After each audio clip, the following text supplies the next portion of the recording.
नमस्कार मित्रों, education 24/7 channel पर आपका स्वागत है। फ्रेंड्स, आज हम संयुक्त राष्ट्र संघ के एक महत्वपूर्ण अंग यानी अंतर्राष्ट्रीय न्यायालय के बारे में पढ़ेंगे। संयुक्त राष्ट्र संघ से संबंधित जितने भी महत्वपूर्ण इंफॉर्मेशंस थी और संयुक्त राष्ट्र संघ के एक महत्वपूर्ण अंग संयुक्त राष्ट्र सुरक्षा परिषद के जितने भी महत्वपूर्ण इंफॉर्मेशंस थे वो वीडियोस के माध्यम से चैनल लिस्ट पे पहले ही अपलोड किए जा चुके हैं। अगर आपने उन्हें नहीं देखा है तो आप उन्हें चैनल लिस्ट में जाकर देख सकते हैं। वीडियो का लिंक आपको डिस्क्रिप्शन बॉक्स में मिल जाएगा। आज हम देख लेते हैं अंतर्राष्ट्रीय न्यायालय के बारे में। अंतर्राष्ट्रीय न्यायालय भी संयुक्त राष्ट्र संघ के जो 6 प्रमुख अंग है, 6 जो प्रमुख अंग है, उन 6 प्रमुख अंगों में से अंतर्राष्ट्रीय न्यायालय भी एक महत्वपूर्ण अंग है। अंतर्राष्ट्रीय न्यायालय की स्थापना भी द्वितीय विश्व युद्ध के बाद जब संयुक्त राष्ट्र संघ की स्थापना हुई तो संयुक्त राष्ट्र संघ के चार्टर के अनुसार 6 प्रमुख अंगों में अंतर्राष्ट्रीय न्यायालय की स्थापना भी 1945 में की गई। परंतु अंतर्राष्ट्रीय न्यायालय की जो पहली औपचारिक बैठक थी वह 18 अप्रैल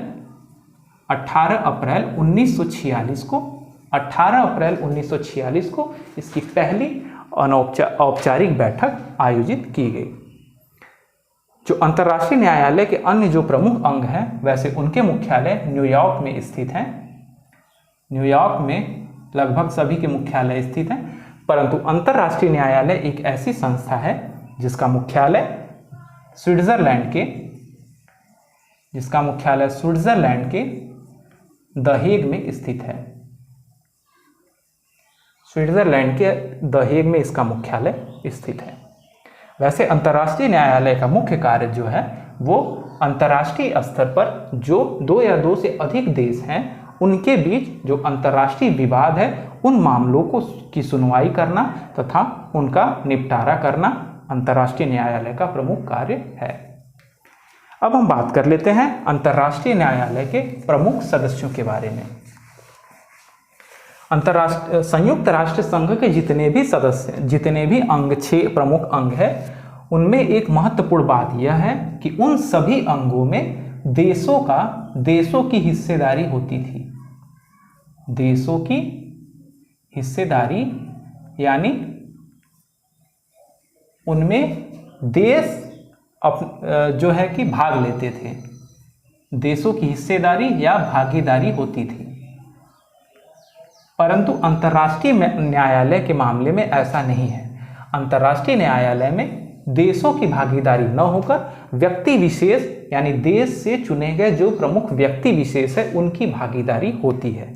तो अंतर्राष्ट्रीय न्यायालय में वो व्यक्ति विशेष जो अंतर्राष्ट्रीय न्यायालय के न्यायाधीश बनते हैं उनकी कुल संख्या 15 है। यानी अंतर्राष्ट्रीय न्यायालय में जो न्यायाधीशों की संख्या है वह 15 बतलाई गई है।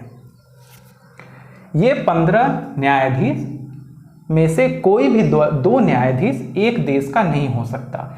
यानी ये 15 न्यायाधीश जो चुने जाते हैं या जो निर्वाचित होते हैं इन सब का जो देश है वो अलग अलग होगा। कोई भी 2 न्यायाधीश एक देश का नहीं हो सकता। इन न्यायाधीशों का जो कार्यकाल है वह 9 वर्ष का होता है। 9 वर्ष का होता है। 15 न्यायाधीशों का कार्यकाल 9 वर्ष का होता है। लेकिन यहाँ महत्वपूर्ण यह है कि इनमें से एक तिहाई व्यक्तियों का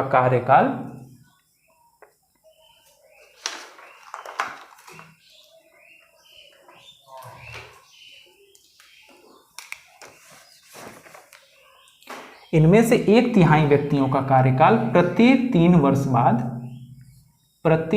वर्ष बाद बदल जाता है। यानी 1/3 यानी 15 में से 5 व्यक्ति प्रत्येक 3 वर्ष बाद बदल दिए जाते हैं। परंतु वे जो न्यायाधीश होते हैं उनकी पुनर्नियुक्ति यानी रीअपॉइंटमेंट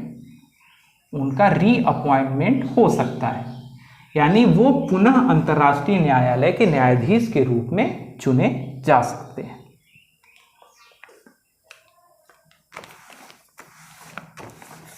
जो अंतर्राष्ट्रीय न्यायालय की आधिकारिक भाषा है अंतर्राष्ट्रीय न्यायालय की जो आधिकारिक भाषा है, यानी जिस भाषा में अंतर्राष्ट्रीय न्यायालय के सभी कार्य संपन्न किए जाते हैं, वह मुख्यतः फ्रेंच और अंग्रेजी है।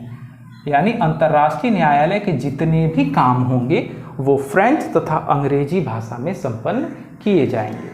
फ्रेंड्स, अंतर्राष्ट्रीय न्यायालय में जो सभापति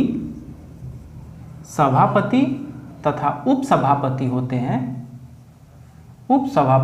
हैं, इन दो पदों का निर्वाचन किया जाता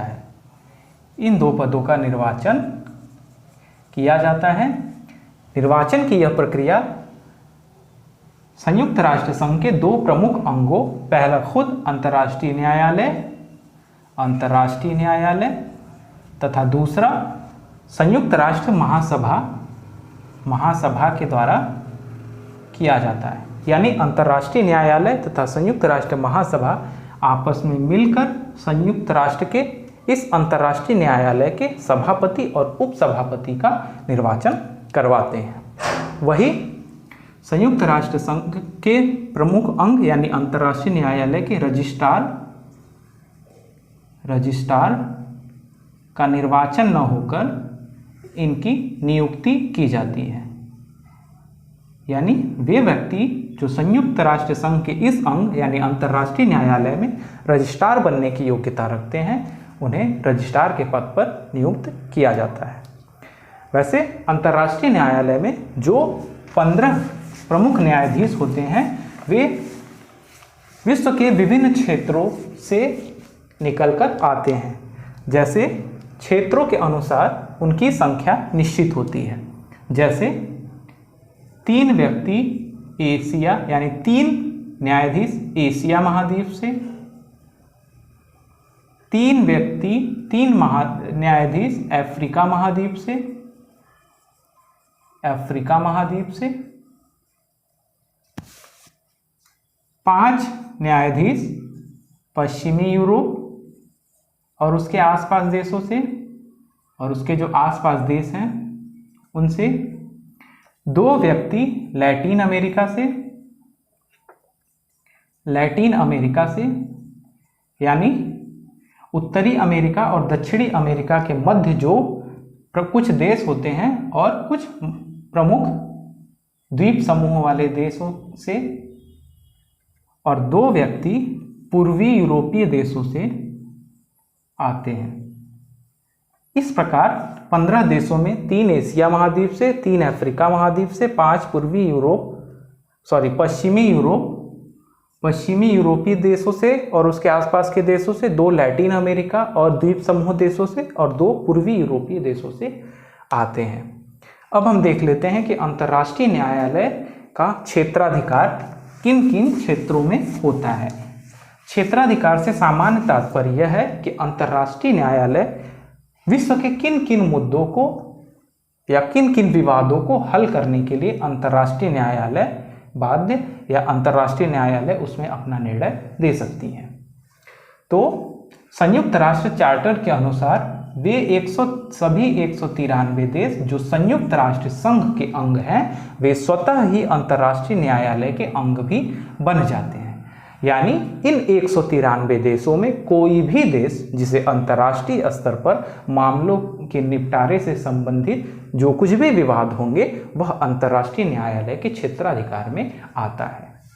वे देश जो अंतर्राष्ट्रीय न्यायालय के अंग यानी संयुक्त राष्ट्र संघ के अंग नहीं हैं, फिर भी वे रजिस्ट्रार के माध्यम से एक विशेष पत्र देकर यानी रजिस्ट्रार के माध्यम से तथा यूएन चार्टर यानी संयुक्त राष्ट्र के चार्टर में जो भी प्रक्रियाएं दिए गई हैं उसको फॉलो करने के बाद संयुक्त राष्ट्र संघ के जो देश जो उसके सदस्य नहीं हैं, वे भी अंतर्राष्ट्रीय न्यायालय में विवादों के निपटारा के लिए आवेदन कर सकते हैं। अब अंतर्राष्ट्रीय न्यायालय देशों के मध्य विवादों का निपटारा या उसका क्षेत्राधिकार 2 प्रकार का होता है। हम उसे भी डिस्कस करते हैं।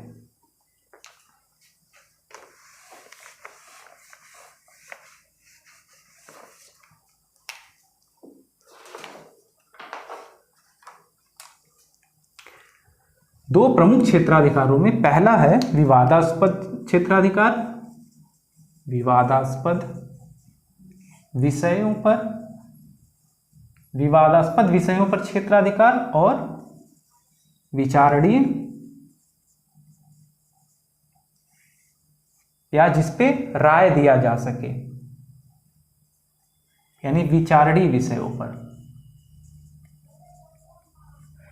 फ्रेंड्स, विवादास्पद विषयों में वे सभी विवाद आते हैं जिनका संबंध राज्य, यहां राज्य से तात्पर्य देश से है, यानी वे विषय जो राज्य के विवादों से सीधे राज्य के विवादों से जुड़े होते हैं, उनका जो निपटारा या उनका जो क्षेत्राधिकार होता है वह अंतर्राष्ट्रीय न्यायालय के माध्यम से विवादास्पद विषयों के अंतर्गत आता है।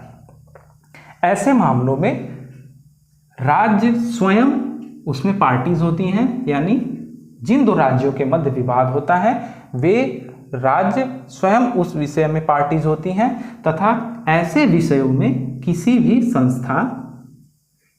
संस्था, ग्रुप, एनजीओ, समूह, किसी भी संस्था या बड़े व्यक्ति या किसी भी प्रकार का बैक सपोर्ट नहीं होता।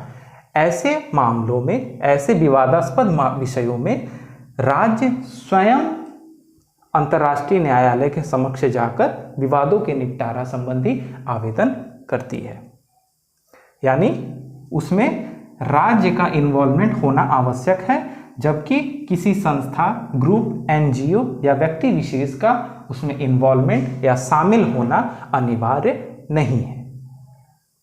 विवादास्पद मामलों के जो निपटारे होते हैं वो मुख्यतः 4 तरीकों से किए जाते हैं। वे 4 प्रमुख तरीके इस प्रकार हैं, जैसे पहला तरीका यह है कि दोनों देश इस बात को मान लें कि अंतर्राष्ट्रीय न्यायालय जो भी निर्णय देगा, यानी न्यायालय का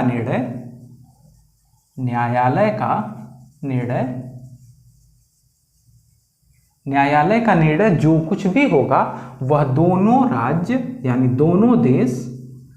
दोनों देशों पर बाध्यकारी होगा, यानी निर्णय आने के बाद दोनों देश उसको मानेंगे। विवादास्पद विषयों की एक सबसे बड़ी विशेषता यह है कि अंतर्राष्ट्रीय न्यायालय के जो भी निर्णय होते हैं वह देशों पर बाध्यकारी होता है, यानी देशों को उनको मानना पड़ता है। दूसरा प्रमुख तरीका यह है अंतर्राष्ट्रीय संधियां, यानी वे देश जिनके मध्य अंतर्राष्ट्रीय विवाद उत्पन्न है, यदि उन देशों के मध्य प्रत्यक्ष या परोक्ष रूप से अंतर्राष्ट्रीय संधियां उपस्थित हैं, तो अंतर्राष्ट्रीय न्यायालय उन अंतर्राष्ट्रीय संधियों के प्रकाश में अपना निर्णय सुनाता है। इस प्रकार के निर्णय भी अंतर्राष्ट्रीय जो राज्य होते हैं, यानी राज्य से तात्पर्य जो देश होते हैं, उन पर बाध्यकारी होते हैं।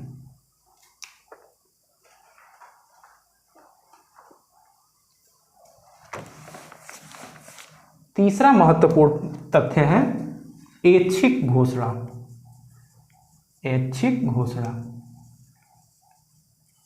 यानी जिन दो राज्यों के मध्य विवाद है वे अंतर्राष्ट्रीय न्यायालय में तो जाते हैं, किंतु मामले की सुनवाई होने से पहले ही उन्होंने यह ऐच्छिक घोषणा कर दिया कि अंतर्राष्ट्रीय न्यायालय के किसी भी प्रकार के निर्णय उन्हें स्वतः मान्य होंगे। यानी निर्णय से पहले ही यदि राज्य मान लेते हैं या यह घोषणा करते हैं कि न्यायालय का निर्णय उन्हें मान्य होगा, तो उस प्रकार के जो विवादों का निपटारा होता है वह ऐच्छिक घोषणा के अंतर्गत आता है। चौथा महत्वपूर्ण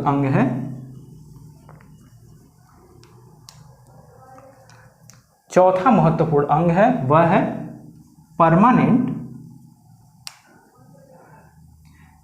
परमानेंट कोड ऑफ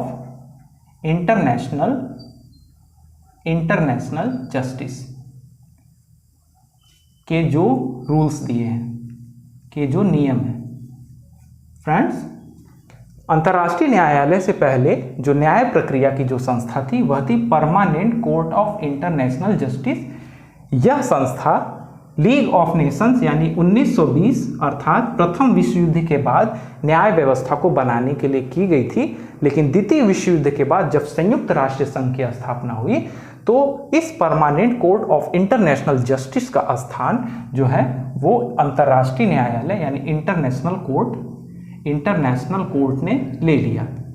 तो इंटरनेशनल कोर्ट ने जब इसका स्थान ले लिया, लेकिन इसके जो रूल रेगुलेशंस थे वो अब भी राज्यों पर बाध्यकारी होते हैं।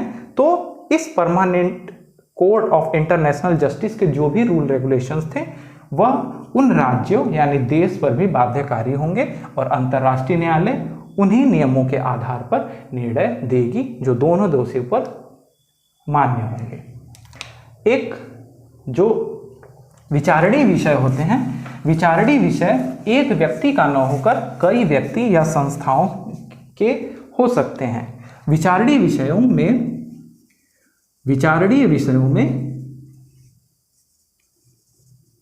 राज्यों का हस्तक्षेप हो भी सकता है और नहीं भी हो सकता है, यानी राज्य का इसमें विवाद हो भी सकता है, यानी राज्य अंतर्राष्ट्रीय न्यायालय से उस विशेष विवाद पर विचार मांग सकते हैं।